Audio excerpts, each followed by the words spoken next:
In this video, we show how to place the left control panel in a PowerEdge R7725.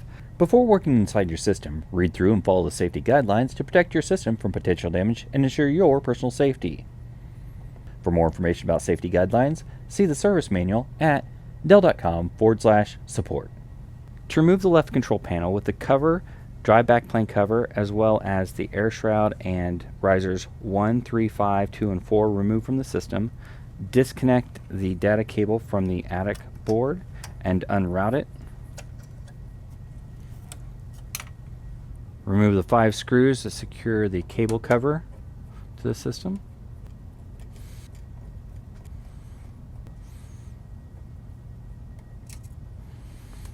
And remove the cable cover.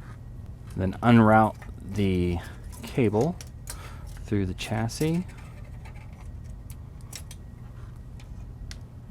Next, remove the 3 screws securing the control panel in place. And slide the control panel off the system. To install a control panel, I'll line it with the side of the system and slide it all the way on. Then replace the 3 screws that secure it in place.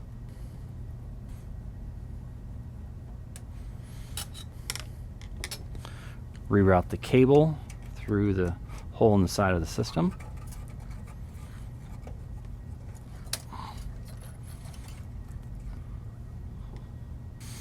Then replace the cable cover, making sure the cable's underneath.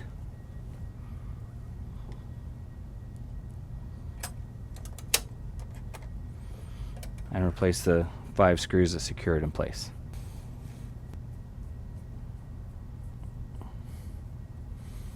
And then reroute the cable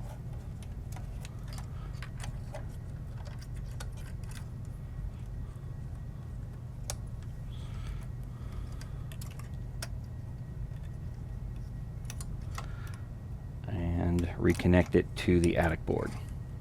For more information or assistance about the PowerEdge R7725, visit dell.com/support.